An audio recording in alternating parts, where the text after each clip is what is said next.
Welcome back to another episode of the STGeek Podcast with myself, AJ, and with me today is my co-host, Peter. Peter's not here, guys. This is John. Yeah. The reason why we started this episode a little differently is because this is a different episode for sure. Bonus. Yeah, bonus episode. It's the first for a couple things for this show. Is that it's our first bonus episode, which means that you guys are getting an extra episode per week, or for a week, that is, particularly. And also, it's the first episode that we're doing without Peter. Unfortunately, he's out of town right now. Yeah, but we'll kill it. We're thinking about cutting him out. Yeah, this is the first step in a long, hard, painful journey, but there will be tears, maybe blood, but I'm okay with it. But let's do it. Yeah. And at the end of the day, we hate Peter. So yeah. Hi, Peter. What's up?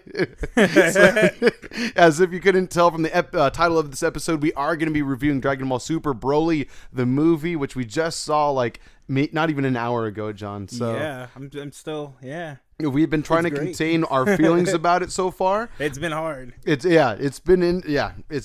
excited to say the least to start talking about this. But again, if you ever have any questions or topics, as per usual, feel free to let us know with @STGeekPod on Twitter and Instagram. Also, if you would like to be a sponsor of the show, you can also hit us up with STGeekPod@gmail.com. We'll be happy to get back to you with that for sure. Without further ado, John, Dragon Ball Super BROLY, talk to me. It was pretty damn good. I'm at a loss of words. I'd have to agree with you. Yeah, I mean, for starters, man, did Akira Toriyama do the art for this movie? Because it is completely different looking from what we've seen in the Dragon Ball Super movies, or within the animation for the series as well. Yeah, no, it actually wasn't. I know he still does the character designs, the main ones. But then after that, I believe it's actually a team of different artists who were drawing it out. But the difference between this one and the other movies was they were given more freedom. In the other movies, there was a little bit more macro managing. Sure. But it definitely showed the freedom. You can just see the difference. I will say it's probably not my favorite story-wise. Okay. But animation-wise, it was great. Animation-wise is perfect. They up the ante. The thing is, for me, and maybe I'll catch a little bit of hate on this, I think in the Dragon Ball Super series, from what I've seen anyway, I haven't finished the show yet, but the animation, it looks like a subpar standard of what today's animation looks like. Yeah. Like from top tier animes, for instance, like Attack on Titan, you could say that animation is top tier, what it should look like, you know what I mean? And I feel like Dragon Ball Super, you see the low budget in that, or at least it feels pretty low. I like that they were able to make Dragon Ball Super, at least the original series of it, pretty damn long. It was essentially like a quarter of Dragon Ball Z's length, maybe not that long, but over 100 episodes, right? Easily. So there you go. But I feel like maybe that showed, because even though they were able to keep the show running for so long, the animation style just didn't quite do it for me at certain points. But this movie, it just harkened back to old school Toriyama style to me, and it was just the colors that went on, the explosions, so many colors. The emotions within each character's eyes were insane. Tell me about the emotions. Oh my god! When you first see the coloring in Broly's eyes, when he gets smacked really hard by Goku, or not, maybe even before that with Vegeta, when it really woke him up, and he's just boom. You see a bright shine of yellow within his eyes. It's oh no, this is a beast that cannot be tamed. So. Nope. Before we gush too much, let's talk about the story a little bit, and then we'll move on to spoilers probably pretty quickly. We'll be sure to let you know when we're doing it, though. So how would you say the movie started off, John? It started off with the backstory of the Saiyans, which I liked. And that was basically the entire first act, was just you kind of seeing the different histories between Broly, Goku, and Vegeta. Some stuff I cannot wait to say in spoilers. Yes. That was pretty awesome. And then, you kind of still see the same events. I don't think it's much spoil. Should I say what Freezer does to the... I mean, it's in the original Dragon Ball Z series. Just making sure. Yeah, please. Okay, so you still get Freezer destroying the planet. And, excuse me. And then from there, it takes off to present day. Yes, it does. But that first act was very emotional. Oh, for sure. Yeah, they definitely pull those emotional strings. It was definitely Superman-esque. like Superman, but in Dragon Ball form. You know, that is a great. They have a child. The father senses that the planet's about to be destroyed. The mother is kind of reluctant to send away her baby, but at the end of the day, it's the only way that the baby is going to be able to survive. Yep. And so they find a distant planet that happens to be also Earth, and then they ship him off as his only hope of survival, essentially. And that's where the movie leads off, and then it ends up in present day. Yeah, and this is not a bad thing. But this was where most of the story was at, I would say. Yeah. Like the actual rich lore of it. Yeah. Yeah, because then it actually gets to the second act, and it's just Broly gets discovered. Yes. And then from there, they go to Earth. And then I really want to say after that, the story's basically done because it's literally at least a good 40 minutes of fighting. Yeah. Oh, no. Yeah. I was really impressed with how much fighting they were able to put in this movie. I was worried it would be like the last 15, 20 minutes kind of thing. No. But this movie is an hour and 41 minutes, and they use each minute pretty darn well. Yeah, they do. I will say I liked maybe like the first 15 minutes, and then after that, it started to drag a little bit for me, but then it picked back up again because just to get a little more specific as far as how the beginning starts, this might be a little spoilery, but you get to know Goku's father Bardock just a little bit more, and his mom even as well, yes. Which I thought was pretty cool that we actually get to see her. Well, that's why I didn't. That is kind of a spoiler. That was a spoiler. You should time mark it because. Okay, fair enough. Because in the past, Goku did not have a mom. Yeah. Oh, okay. So okay. if people did not know anything about this movie and they see this pod and they hear that, that is a spoiler. Fair enough. Even though Peter isn't here, send your hate to @PG Chava. At PG Chava, he'll take it. Yeah. Oh, yeah. Even when he's gone. You're welcome, Peter. We're always looking out for you. Always. We got your back.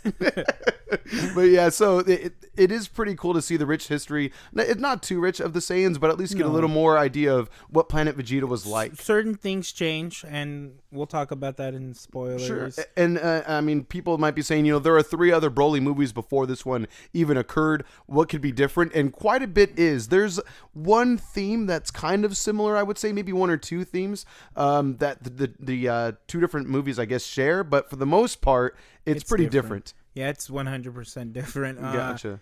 The first 3 Broly movies, well, this is a fun fact. Before Dragon Ball Super, and I even think maybe Battle of Gods, they weren't made by the creator, Toriyama. Yeah, Toriyama, yeah. Akira Toriyama. He definitely had a bigger say in this one, and it is canon. Nice. So... I mean, you kind of see that at the end of the movie now. Remember how you're asking me and I didn't really want to say much? Mm-hmm. It is canon for a fact. No, for sure. And I'm excited that it's actually now officially canon, because I remember back when this movie was first announced that it was going to become a thing, that it was in production, Akira Toriyama posted a letter online saying that, before he kind of just, I think he designed the character of Broly, but he didn't really have any say as far as what the direction was going to go, correct, yes. What the writing was or anything like that. He kind of just, again, was a character designer. He would design characters, that was it, but had no real say in the stories. Mm-hmm. And he was looking forward to him and his team actually being able to have their say on what the heck's going to be going on. And it was different. In a great way. Very different, yes, in an amazing way. This character has a little more depth than it used to. I mean, still not the most depth. You don't get to know the character that much, probably as much as you do in the previous movies, but still a little bit more emotional, I would say. Quite a bit more emotional. They're 2 different characters. He definitely made sure. Like you said, some certain things are the same, but for the most part, I feel like they're just 2 different characters. For sure.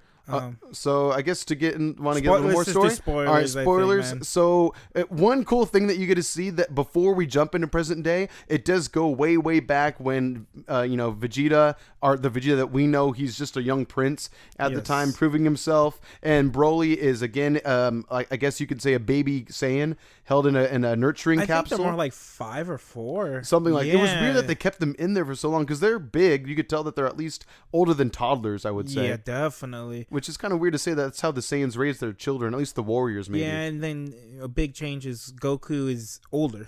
Yes. I don't know if you saw that, because when Goku gets to Earth in Dragon Ball, he's a baby. Yeah, he's just a baby. That's how his grandpa Gohan finds him, right? So he kind of retconned that. That's actually a really good point. I didn't even think about that. Yeah, that definitely happened. Huh. It's not bad. It's just different. He retconned his own story. He retcons his stories a lot. That's kind of insane to think. You would be surprised how often it actually happens. Sure. Like, I don't know how much it really affects, but it makes you kind of wonder. I mean, I don't want to get too much into the the what ifs and stuff like that, but it makes me wonder, does Grandpa Gohan even exist anymore if this is the case? Because, I mean, if he was already a kid by the time he makes it to Earth, did he get trained by him in the first place? It doesn't mention anything like that in the movie. I like to think that, yes, he still went through the training of being brought up by Gohan and all that. Even though it's a retcon, I don't think they'll ever go back to Dragon Ball. I would hope not. It happened. Yeah. It's all in the future. And I love what happened in Dragon Ball anyway. I think that's a classic series. And I love the way that Goku grew up with Krillin and Bulma and all that. It was great. Yeah. It's a piece of history that shouldn't be taken away, I don't think. I agree. For sure. So then that happens. Yes. King Vegeta is jealous because Paragus' son is stronger than Vegeta. Who happens to be Broly. Yeah. Yes. And out of spite, he sends him to a planet, basically to his death. Yeah, it's like uninhabited by any intelligent life. So yeah, essentially he's just there to die. Yeah. That's all it. Yeah, that's pretty fucked up shit. Yeah, like what you pretty much get is the tale of Paragus, who happens to be Broly's father, runs into the throne room of King Vegeta, like begging him not to do this, not to cast his son out and ban him from planet Vegeta. And in the end, one thing that King Vegeta does say that I can agree with is that he realizes how powerful Broly can be, and so he's saying that he will become uncontrollable. He'll go and to mad. where he's doing it. Yeah, he's doing it to where he could save the planet. I think that's a weak excuse to justify his jealousy, though, because I think Paragus, not the King Paragus, but Paragus himself does call out King Vegeta, saying like, "Yeah, you're just jealous. That's what I think you're doing." He's and a bitch, I think it's a double truth, you know? Yeah, he's concerned with how powerful Broly could be, but also he doesn't want any Saiyan to be as strong as his son is capable of. Yeah. Which ultimately sucks. It's a pretty fucked up thing to do, I gotta say. Yeah, it's... Hey, at least he didn't kill him. I mean, he pretty much left him to die, but yeah, I guess he didn't just chop his head off right then and there. I guess. Yeah, and then they also get visited by Frieza and King Cole, which was nice. Yes. And then you got to see the Ginyu Force. Mm-hmm. Yeah, you got little cameos of the Ginyu Force. They were great. That was cool. And I feel like Captain Ginyu looks slightly young. You only get a few frames of him, but he looked a little younger. It was kind of cool to see. And they do their awesome pose. Yes. That's some great stuff. You get to meet young Frieza as well, which you've seen, I think, slightly in the past. Right, like in older episodes of Dragon Ball. The one in Dragon Ball Z, they show him as a flashback from the original Bardock movie. Gotcha. Which is totally retcon now. Sure, of course. And we'll get to that right now. So that happens. You find out, Frieza's still a racist. Yeah, essentially. Dictator, yeah, because he calls them apes. And monkeys. It was pretty cool to see that King Cold, Frieza's father, was like, "Yeah, now I'm gonna relinquish my rule over you guys and give you to my son. Do everything he says. Now he's in charge of all of you." Immediately. Yes, and you could tell right off the bat, young Frieza is still a dick. He wasn't any softer in his young age whatsoever. I love his voice. Oh yeah, it's great. It's super good. I totally agree. He has kind of that regal sound to him a little more now. I liked how sinister and evil his older voice was in Dragon Ball Z, but at the same time, this one again, I feel like it has more of an air of arrogance to it. Yeah, if you will. I loved that a lot, and then how would you go further? Because there are a couple more cameos that I loved in this movie near the beginning. After that, you go to Bardock. Yes. And then you find he's way different from the original. If you love the original Bardock special, this is very different. He is more caring. More compassionate. You could tell he's still a badass though, but not quite as much of a savage. Vibe, but no, I like the savaged. Yeah, he didn't give a fuck. He didn't have a headband in this, did he? No, he didn't have the red headband. He gets the headband from one of his fallen warriors who died, and he wears it. But yeah, okay. I'm a nerd. Sure, no, please. So you see Goku's mom, and they talk about how he has a feeling Frieza's gonna destroy the planet. So because of that, you get that Superman, beginning where he sends him out to Earth because he finds out Earth isn't, it's a great place basically. Frieza won't go out to get him. Yeah, it's low key. It's not even like listed as an important planet on, I guess, any sort of radar whatsoever. Yeah. Yeah. So then Frieza blows up the planet. Yeah, as we've seen in Dragon Ball Z in the past. Not a big spoiler at all. This is different though. Oh, sure. This is very different. Not as cool. Well, I would say originally, isn't it like a huge battle and Bardock is like leading a fight against Frieza? He's ahead of the line and But that is still similar, but it's not a battle. It's just it shows Bardock in the middle of space. It seems like he's trying to defend his village. Yeah, essentially he goes down without a fight. Whatsoever. He sends an energy beam towards Frieza's gigantic ball, and it doesn't stand much of a chance whatsoever against him. Yeah. He and his clothes are completely vaporized. Gone. Naked. The man died in the nude. No pride in that at all. No Saiyan pride points. So then, right when that happens, you find out that whatever Saiyans are left, we're told that a asteroid, I believe a comet destroyed the planet. Yes, that was what was told, yeah. And in that scene, you see Nappa with hair. With hair, yeah. He's got a little sexy mustache. Yeah. The club mustache. The Cuban club mustache. There you go. And then... to be specific.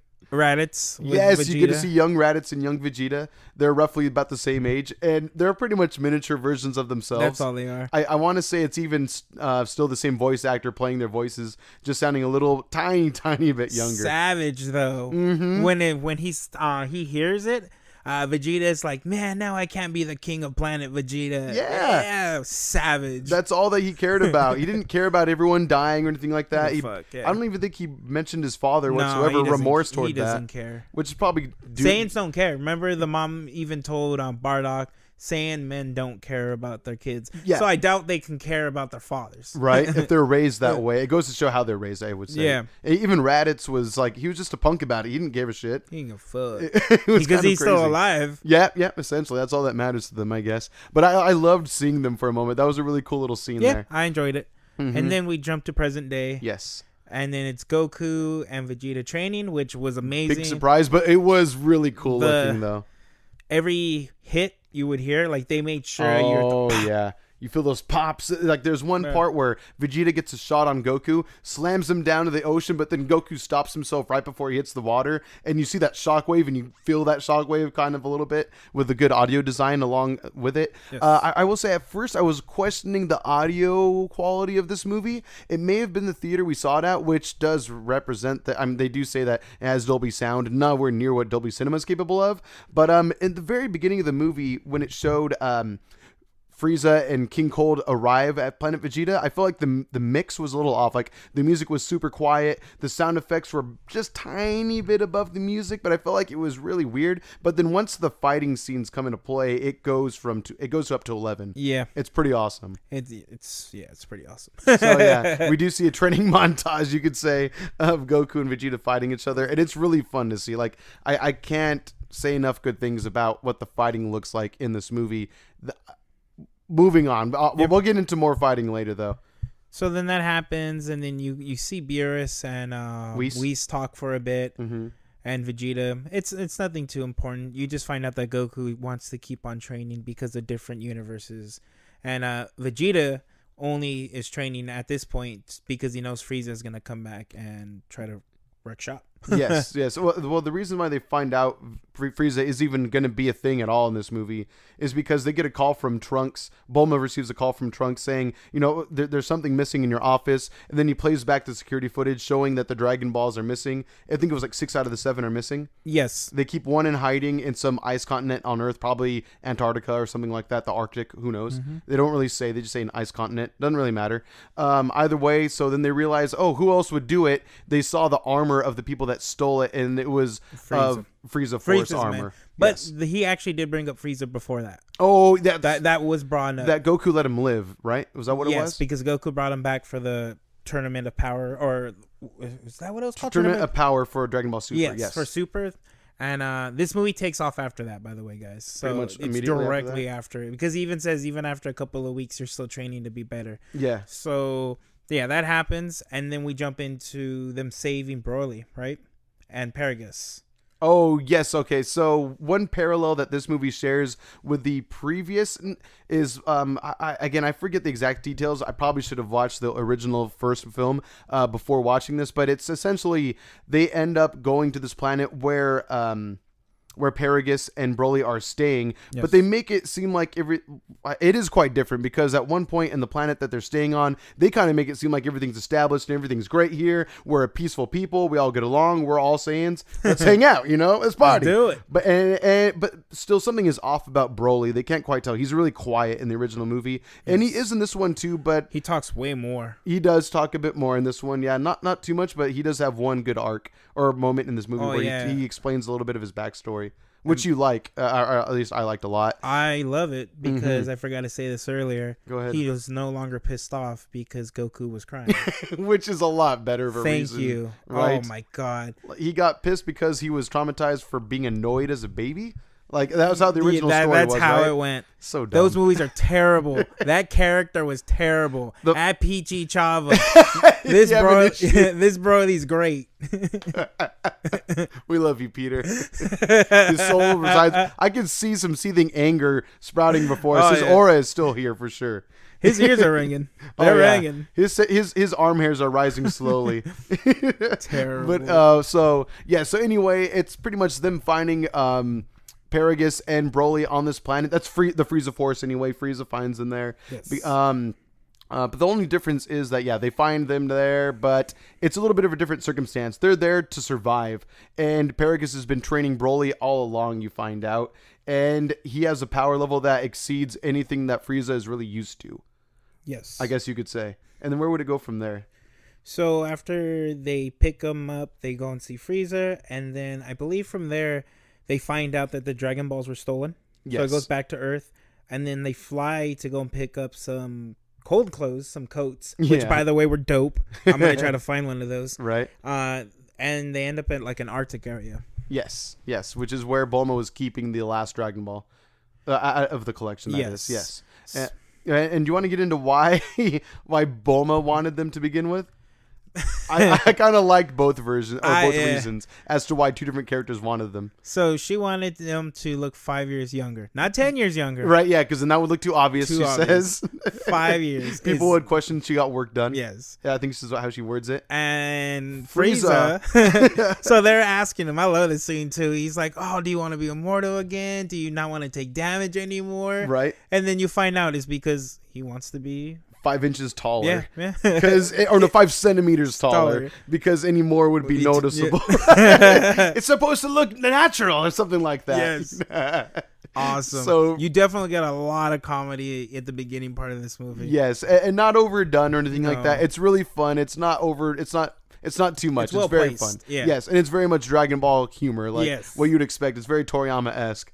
A little bit of fan service in there as well, as far as like female bodies go. It's not nudity or anything like that, but they made one character in the movie look a little curvy, and like they definitely did not hide her angles, you could say. No, they did not. It was a little pervy, to say the least, but it was still a cool movie. I mean, that does take away from it.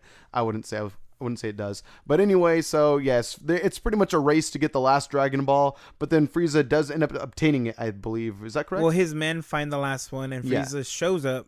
And Goku and Vegeta show up about the same time. A little bit before. Okay. Because Frieza shows up with like a grand entrance. He clears the skies with his energy ball. Vegeta even says so, like it's not Frieza without a grand entrance, something like that, right? Yeah. So then you find out that he shows up with Broly and Paragus, and Frieza knows how scary Broly is. He kind of has an idea. Yes. Because he still doesn't know if he can beat the Saiyans, and you kind of find out during the fight, because the fight actually happens right there when they show up. Pretty much, yeah. Essentially, Broly, he starts kind of seething with anger, just because maybe he senses a threat. Maybe that's why. It doesn't really explain why he starts to get angry necessarily. Well, he's just feeding off of Paragus's anger. I see. Because Paragus wanted revenge against King Vegeta, but King Vegeta was dead, so he went after his son. Yeah. So Vegeta was just at the wrong place at the wrong time, basically. Essentially. So yeah, good point. So I'm assuming Broly was just fed this evil his whole life, and he finally saw the one thing that his dad had been talking about all along, all these years. The reason why he was tortured for so long is because of Vegeta right there in front of him. And then they get into a fight. Yes. Before we get into that, do you mind if we talk about why Broly is like so angry?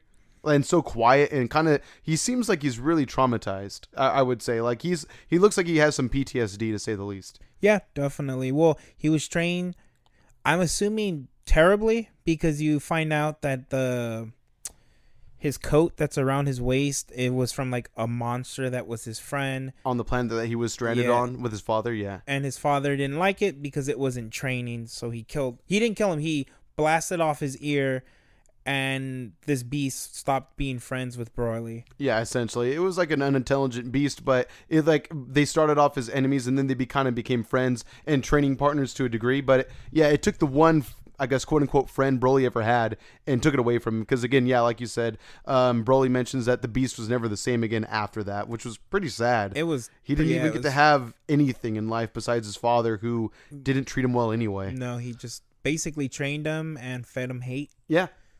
So that's pretty much why Broly is the way he is. He's totally quiet. He doesn't really say much, and until he gives us that bit of exposition in like halfway through the movie or so. Well, his anger issues are probably like that, but in Dragon Ball Super, if you guys watched it, there's a character, Khalifa, I believe her name is. Khalifa, yeah. Yeah, and she has the same type of transformation where she just loses control. She has no terrible backstory as far as anybody knows. It's just it's a weird transformation, or they just go berserk.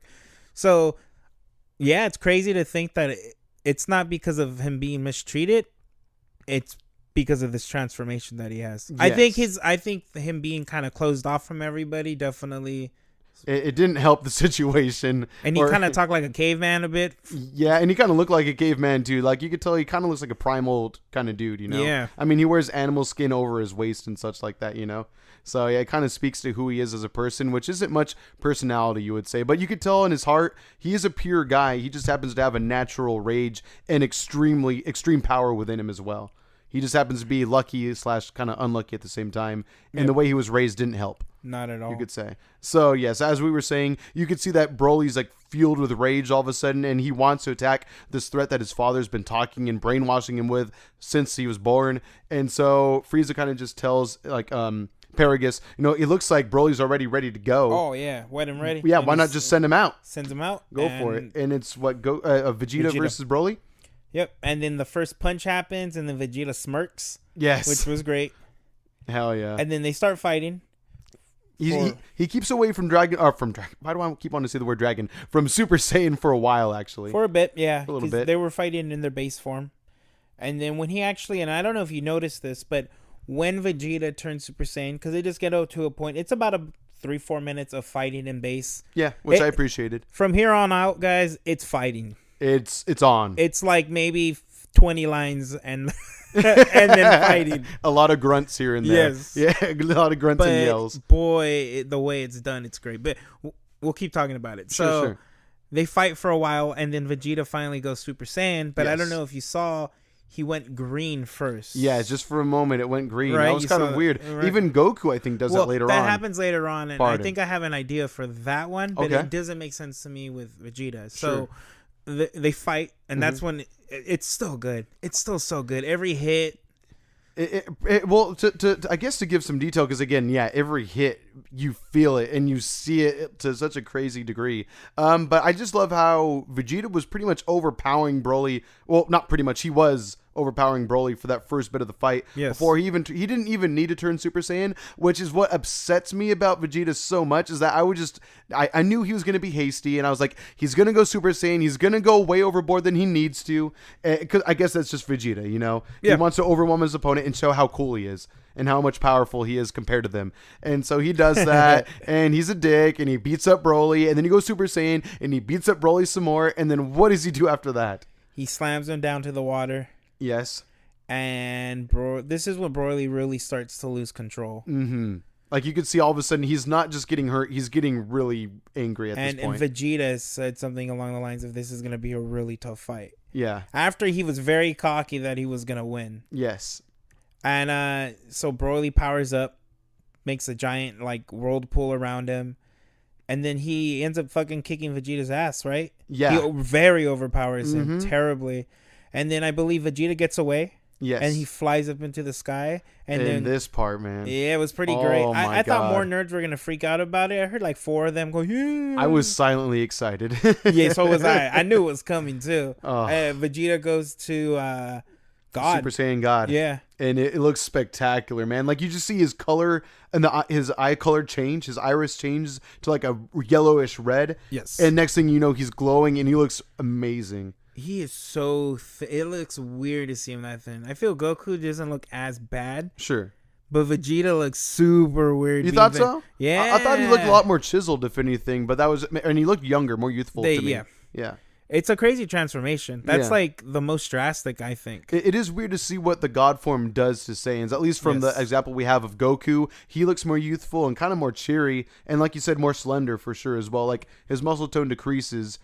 I guess you could say the same thing about Beerus, though. He's not a big, buff, brawny guy, and yet he's a god. Yeah. You know what I mean? So it's weird to see that the God form does that to characters for whatever reason. Make them slim. It didn't happen to Topo. Fair enough. Fair enough. Oh. But yeah, you get Super Saiyan God Vegeta. Looks really, really, really and cool. he's in this form for a while. Yeah, and he starts owning Broly right back over again. The tide turns on Vegeta's side this time, and he beats the crap out of him. But actually, I feel like just for a bit, and then all of a sudden you see that Vegeta starts to realize that he's learning as he's fighting. Yes. The thing is that while Broly is fighting, Frieza was saying that, he didn't really get much of training because his only training partner that was a person was his dad Paragus, and his dad Paragus his power pales in comparison to his son Broly to begin with. Nothing to him. Right? And so to see that Broly is a natural born fighter and his strength, I guess, boosts that on top of that,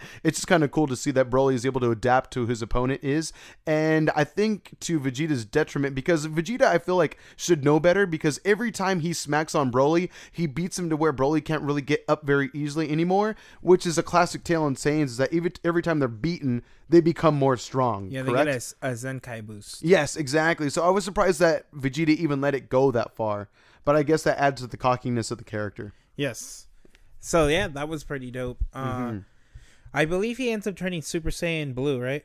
He does go Super Saiyan Blue after a while, yes. And then, even then, I think once that happens, you really don't see him win after that. Because Broly ends up getting more strong, more angry. And I don't even think he was Super Saiyan yet at that point either.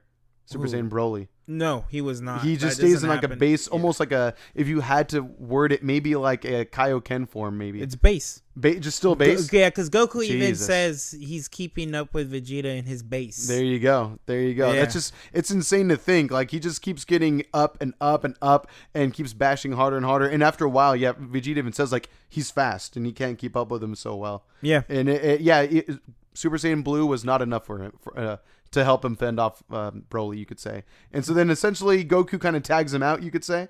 Yeah. It was crazy that it just happened like that. Usually they kind of fight about it, but this movie kind of showed that they're learning to work together because they're training with each other. Good point, yeah. Which is something you don't really see before. I feel like the most you really see it recent was around, like, I guess, Battle of Gods. That's how the movie starts off. Yeah, it happens in Super too because Whis trains them. Mm-hmm. But that's a good point. Yeah, but it's crazy to see that they're really like just accepting each other. They're progressing. More so Vegeta than Goku, but even Goku's learning to share. Sure. Yes, that's true. I mean, Goku's always eager to get in the fight and see what his opponent is capable of to push himself even further. But at the same time, it is cool to see that Vegeta is even willing to share the spotlight a little bit as well. Yeah, so Broly knocks down Vegeta to the ground, and he's charging up. Shit's about to happen. Then Goku's like, hey, me. Now your fight's with me now. Yeah. And he's in base form at this point still. Yeah, Goku, and it seemed like he was putting up a better fight than Vegeta, which is kind of crazy. Who was that? Super Saiyan Blue. That's kind of interesting to think, but it was cool to see the progression of the leveling up though from Goku as well. So, what you also I got something else I want to point out to you right now. But then they get into their fight, which is pretty crazy. That's when you start seeing a lot more fireballs between them. That's true.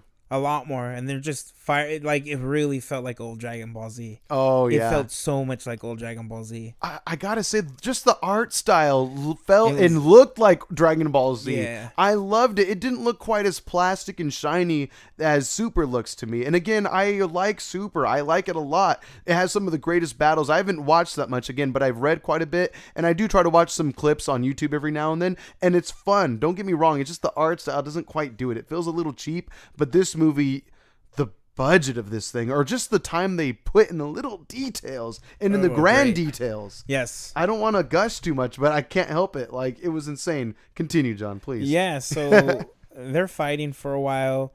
Then Goku, does he go Super Saiyan? He does go Super Saiyan, yeah. He doesn't just jump to blue or anything like that. Okay, so he takes his time a little bit. And it seems like, I want to say it's not that Goku's stronger. It just seems like he's just more skilled. Yes, exactly. Kind of like Thanos versus Hulk. They're of similar strength level and all, but in the end, Thanos is trained to fight at the level of strength he's at, and Hulk is just a beast. He just ravages. You know what I mean? He just smashes. That's a great comparison. That's pretty much what it was. And you kind of see that in the Avengers movie when they're fighting, like those quick 2 seconds. He's like blocking the punches. Mm-hmm. Yeah, and like Hulk if Hulk were better trained in that form, he would have been able to take Thanos a lot better, I think. But since he doesn't have any technique as the Hulk, he got smashed essentially himself, and that's kind of what was happening with Broly versus Goku for the first little bit there.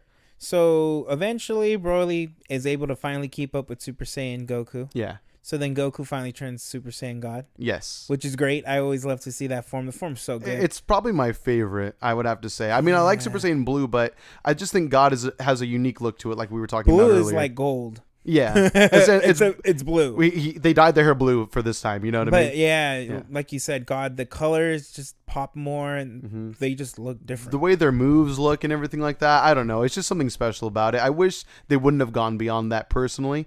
I mean, just in Dragon Ball lore alone, I like the fact that that Super Blue is a thing, but I don't know if it's really that necessary in my mind. I just hate that they rushed it. Yeah, that's all it was. Sure.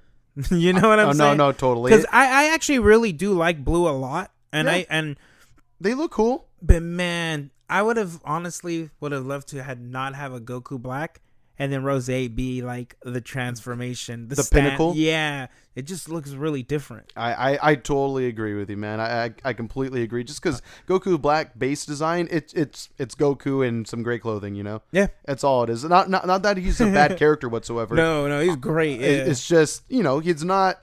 When he reaches that when he fuses and everything like that, that's when things become real. Yeah, I feel. But going back to to this movie though. Yeah, so they get into it. Goku's actually kicking his ass at this point, and he uses a new technique where he like completely freezes Broly. I forgot about that. Thank you for mentioning it. I would have skipped right past it. So yeah, Broly essentially is not able to keep up with Goku in his God form.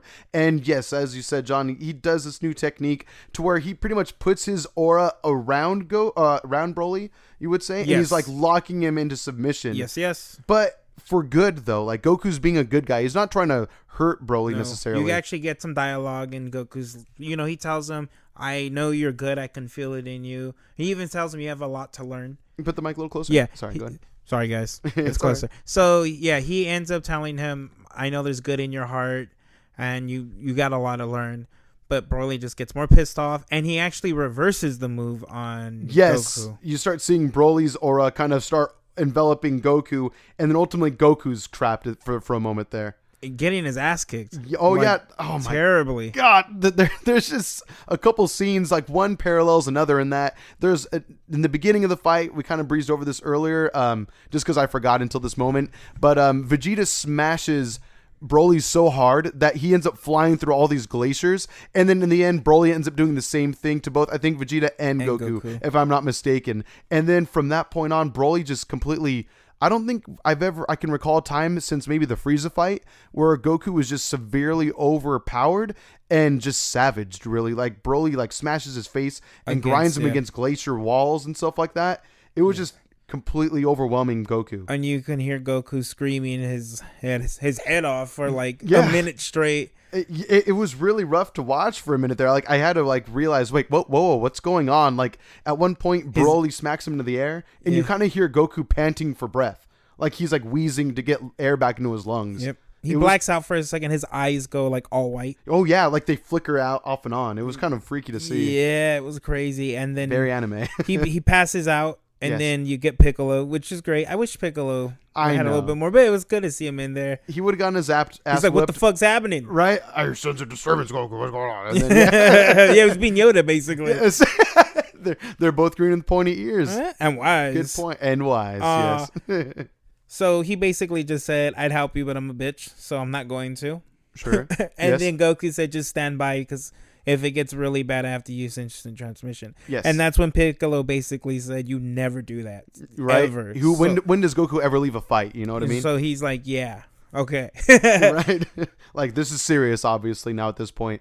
And so that happens. He's able to contact Piccolo, and then he realizes he has to get back up because Broly is stomping his way toward him. At which point, what happens? I forget. I believe Goku goes at him. Okay.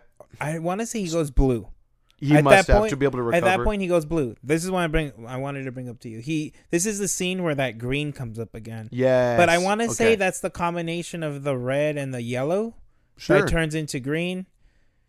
That doesn't really work as far as how primary colors go, but I do understand that it's an art decision. It's weird. Yeah, but I liked it though. It only because it was interesting and weird, I would say, because that's Broly's aura is green. Yeah. So, or even Khalifa, however they pronounce her name. Yeah. You know, I agree with you in that regard. That why did they have a green aura? It might have, again, just an artistic decision and it didn't mean much, but I like to think maybe it shows that.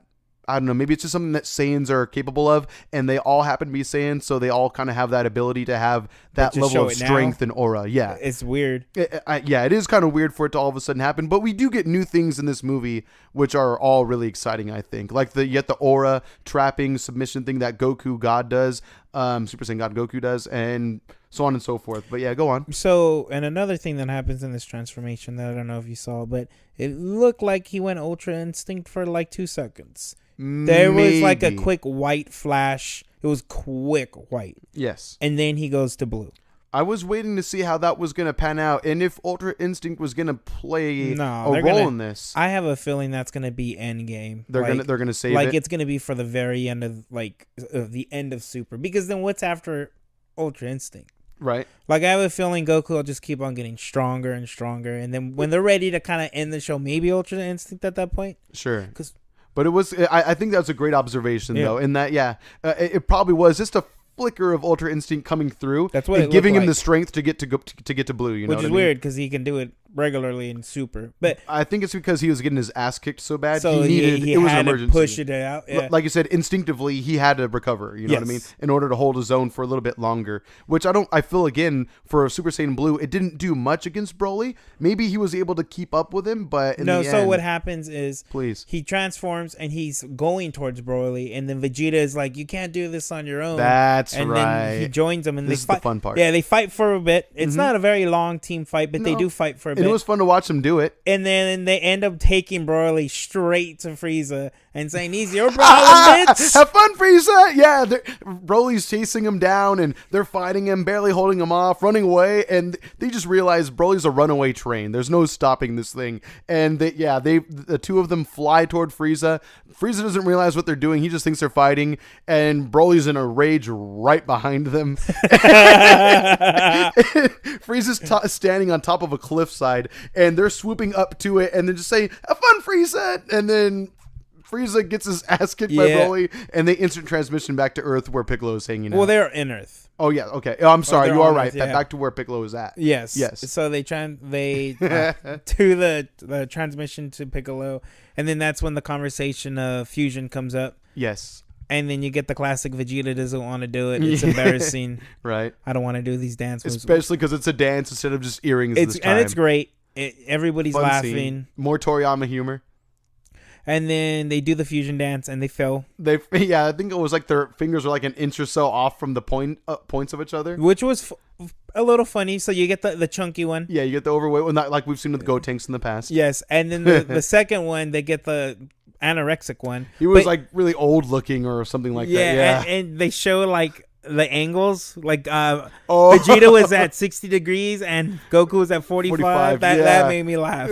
How Piccolo had to call him out. Your steps were off or whatever. Your poses were off. Yeah, that was pretty awesome. That was specific. It had to be. I love that. That was really, really great. And then finally, I think it was like third or fourth time. It was the third try. Yeah. Yeah. Then they finally got it, and they realized that they couldn't be Gogeta anymore. Correct? Or no, they couldn't be Vegito anymore. Yeah. So they kind of played around with the names for a bit, which was nice and funny. That was a good one as well. It was like Vegeta-ku or something weird like that. Something ridiculous. And then they turned into Gogeta. That's the name they decided. Yes.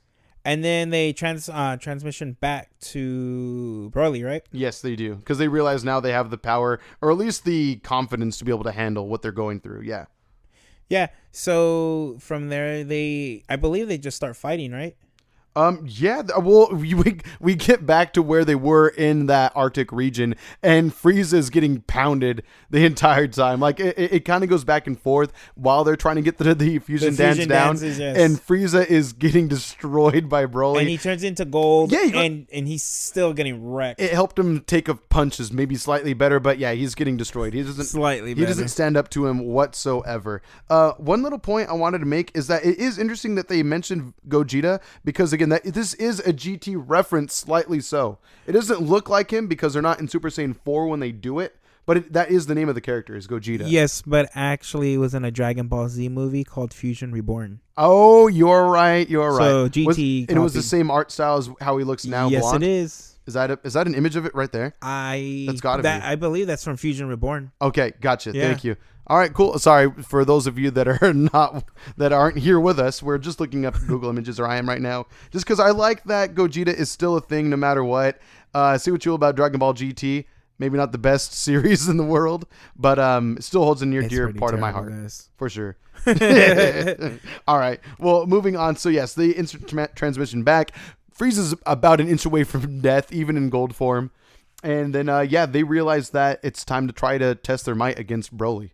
Yeah, and then BROLY actually swings at Whis for a bit. Yeah, that's right. That was who they were fighting. And Whis dodges it pretty He's pretty good. It's like 2 seconds. Yeah, but he's like, and I even think Whis was almost toying with BROLY slightly because, I mean, after all, he is the trainer of Beerus. Yes. And he has fully mastered Ultra Instinct. That's what makes him... Right, OP, and he was perfectly dodging everything BROLY was doing. Again, you only get a few seconds of it at most, but right when Gogeta shows up, Whis kind of playfully says like, "Oh, just in time," and it's kind of like, I like to think that Whis is way more powerful than anything we've ever seen before, and I can't wait to see what is going to happen to that character one day. Maybe they won't. Who knows? I just hope he doesn't ever turn evil. Otherwise, we're in trouble, essentially. The Z Fighters will be in deep shit. Moving on. So they kind of get Whis out of there and say, don't worry about it, Whis, we got this. And they go at it. And this is when the spectacle of Dragon Ball reaches a pinnacle I don't think I've ever seen before. Yeah, so then the fight starts happening, and again, those hits, you hear them. It's even crazy. more than before. And they're fighting. Oh, he goes through all these transformations too. Yeah, BROLY does end up doing so, yes. Yes. So at this point, BROLY already went Super Saiyan. Yeah. He's crazy. He's OP. And Gogeta was going against him, and then he went to Super Saiyan. Yep. Which is great to see. Yes, it was pretty awesome to see, yeah. And then from Super Saiyan, he went to Super Saiyan God, Super Saiyan Blue. Yep. Super Saiyan God, Super Saiyan. God dang. Why did I have to make it that long? Yeah. Right. So, yeah, that actually happens. And actually, when they're fighting in Super Saiyan, they go into a different dimension. I believe that happens before he goes blue. I couldn't help myself. Like, I was laughing, but like out of excitement. Like, they were smacking each other so hard they went into another dimension. Yes. Essentially, it was pretty amazing, and like the colors are insane. You even hear Gogeta say, "What?" Right. Think of it, if you had to put it compared to anything, like Doctor Strange when he's going through dimensions and he sees within himself and the universe and all that. Yeah, kind of similar to the Doctor Strange movie, you could say, which is crazy. And to see it in a movie like this was also really, really fun.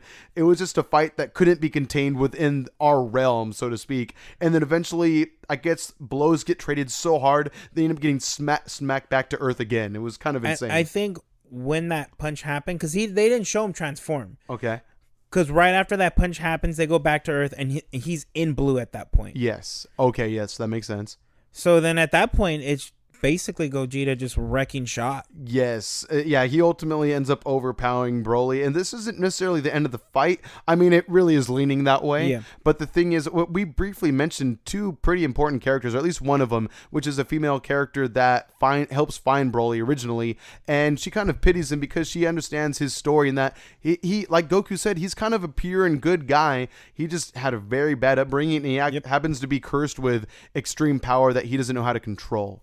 And this female character realizes that they have to do something to help Broly, otherwise he's going to get killed. And because I don't think Goku wanted to kill Broly, but since Vegeta is part of that, Vegeta has no remorse, as we know. Well, you have no choice when he's fucking rampaging like that. Even if you're good, sometimes you have to do it. It's you can you can think of Broly as just like a rhinoceros or a dog that is just off a leash, and cannot be controlled whatsoever, and will fight to the death. Yeah. And Gogeta Blue is handling things just fine. And God, again, I'm sorry to talk about it so much, but the animation and the special effects, the spectacle in general of them fighting one another, and what Gogeta Blue is capable of, and the way the attacks look are spectacular. They're great. I don't know how else to. If you have any thoughts about maybe seeing this movie, just go see it for the fight scenes alone. That's what Dragon Ball is all about anyway, you know? Yes, you get to see your favorite characters do cool things, and this is where you see them do the coolest of things, I would have to say. Yeah, like, I didn't know that Akira Toriyama could take things to this level, or his art team for that matter. Like, wow. So anyway, the female character that likes Broly, you could see that maybe she kind of feels something for him. Maybe as just a friend. I don't know. It doesn't really go into romantic stuff too much, and I kind of like that. It didn't have to be a love story. It's more so that she pities him and she cares about him, essentially. She realizes that he doesn't really have much of a choice in how he was raised. All she can do is try to help him now. And so she gathers the Dragon Balls that the Frieza Force obtained, and then wishes to be able to save Broly, essentially. Yes, because Gogeta was going to do the Kamehameha wave. He did. Which I was excited to see that Vegeta actually got to be a part of a Kamehameha wave. Yes. I thought that was kind of cool. And it's like a spectacular looking Kamehameha. Like, essentially, Gogeta smacks him to the ground one last time, starts charging up. You hear Kamehameha, and then you see that blue glow coming from his hands, and all of a sudden it's about to launch, and then it does. Yes. Right at Broly, who is ultimately beaten. He's down on like at least one knee and can't get up in time. And then the wish goes through. Shenron summons Broly to where the planet they originally found him at was, and ultimately, again, it's an abandoned planet. No one really knows or cares about it. It's uninhabitable for the most part, unless you're Broly, who's strong enough to defend yourself against that kind of toxic wasteland, you could say. Yeah. And that's pretty much where the fight ends, I guess you would say. It basically ends.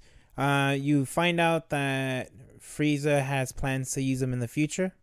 Yes, I thought that was pretty crazy. Like, is it that Frieza tries to make a move and then they kind of stop him, and then Frieza goes from gold to standard level, his standard level 4, and then he realizes he's beaten, and then he doesn't even try to fight him. He actually left. Yes, he left. He knew he was gonna lose. That's why he didn't even. He put his tail in between his legs and he left. Yeah, he had to hold that shit. He even talked shit when he left. He talked shit when he left.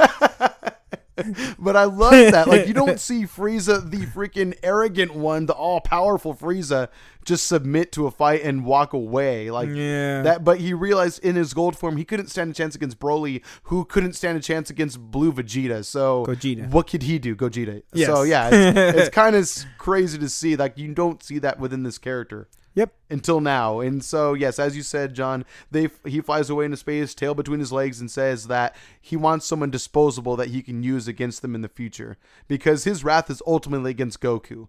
Yes. Well, he doesn't. I think at this point he doesn't believe he can beat the Saiyans, because he says no matter how strong I get, they beat me.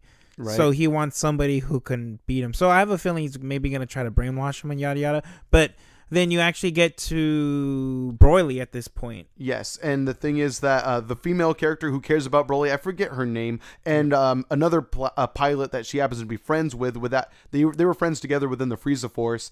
They didn't really do much evil doing. They just needed a job, essentially, it seems like. They were ultimately good people that cared about BROLY, a villain kind of in this movie, who wasn't really a villain either. Kind of gives him depth, you could say. He's a victim. Yeah, ultimately a victim of just terrible parenting, I guess. And a curse within his body. Not really a curse, but just uncontrollable power. Anyway, they go to fly to the planet because they knew how to get there to begin with, or they found him to begin with, so they know where to find him, and they ultimately want to be friends with BROLY. And then Goku shows up with the transmission, which I loved that. It was great, and he gave him a home, food, all that fun stuff, and they don't trust him. Yeah, rightfully so, or at least the female and the pilot don't trust Goku at all, because they just saw him beat the crap out of BROLY and almost kill him. Yeah. Like, they would have killed him, yeah. So Goku's just lending a helping hand, and he's letting them know that he wants to train with BROLY, and he wants to teach him. Yes. And he wants to get stronger. Goku said that I thought I was at my peak until I met this guy. Yep.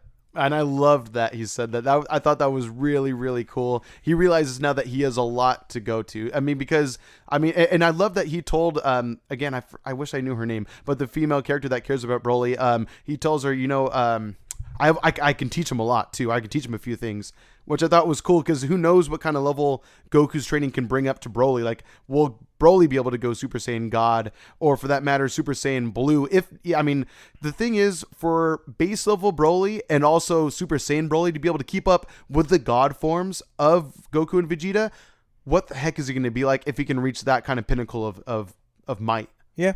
Like, that sounds really, really scary and like a serious threat to me, which makes me wonder, is Goku partially caring about or taking care of BROLY? For one, because obviously he's a good guy and he cares about him, and he wants to nurture someone who he can learn a lot from and push him beyond his limits. But is he also doing it to try to get on his good side, so that way if one day BROLY becomes, I guess, uncontrollable once again, he'll be able to take him potentially and learn how to handle BROLY? Yeah, well, that just comes with training. Yeah, I don't think it's fear. You don't think he's afraid of him? Goku never fears. I guess not. That's true. I just was like, wow, like he's really, and he got there before Frieza could. Frieza chose not to go. He said, let the two domesticate him. Is what he said about BROLY. He still treated him like trash, even after the way he beat Frieza's ass. He still talked about him that way, like, as if he had any right to at that point. It makes me wonder, because again, the way this movie ends is that, as you said, John, Frieza wants to be able to tame BROLY and use him ultimately to be able to beat Goku. And Goku wants him just a good training partner, essentially, and a friend, maybe, out of all of them. That's pretty much how the movie ends, and I love it, this movie. Yep. It was better than Battle of Gods. It was way better than Resurrection F, I think. This movie's a buy it to me. It's definitely a buy it, but in my opinion, I think Battle of Gods had the better story. It had a little more story to it, yes. But I think just overall art style to it. I mean, not that Battle of Gods looked bad at all. I love the look of that movie. And that fight against Beerus was really awesome as well, pardon me. Even the second that Vegeta fights Beerus was awesome too. Yeah. But this movie, skip it, rent it, buy it, I'd say definitely buy it. I can't wait to watch this thing at my house. But I as you mentioned, John, I want to see this movie again. We should. We definitely should. We will. Yes. Down. If you live near Irvine, California, John mentioned that there's a theater showing showing the movie in IMAX. Yes. Which sounds insane, which will bring so much justice to the sound design and video quality of this movie. Watch it. Oh my God. This has been our first bonus episode. We ran for about an hour, John. Goddamn, I know, I saw. Longer than I thought. These episodes always seem to do We don't need you, Peter. No. We love you, Peter. We love you so much. But fuck you, Peter. Yep. We're going to hear about this later. But anyway, if you ever want to hit us up and have any topics or questions answered, let us know. STGeekPod on Twitter and Instagram. Email us as well if you want to. STGeekPod@gmail.com. Any parting words, Mr. John? I love you guys. I love you as well. And again, if there are any other movies you want to see or any bonus episodes you would like us to hear, usually what we're doing these bonus episodes for is for stuff that may not get as much buzz on the internet and stuff like that, but we still want to be able to show it out there and not make our episodes, 3 hours long by throwing in all this stuff into packing it into one episode. We want to be able to have these one-offs as well. So if there are like video games or comics or movies you want us to watch or see or play, let us know. That way we can make more bonus episodes for you, because this was really fun. This episode went a lot better than I thought it was going to. Yeah. Crazy to think. Yeah. But it helped watching such a cool, badass movie. It was amazing. Watch it, guys. Watch it. Take the time out. If you're on the fence, just do it. Yes. Worst you waste is a ticket admission. That's not so bad. Anyway, that'll do it for us for this episode. John, take us away. See you guys later. This is Saiyan Transformation. Later. Bye. Check. Check. Check your booty.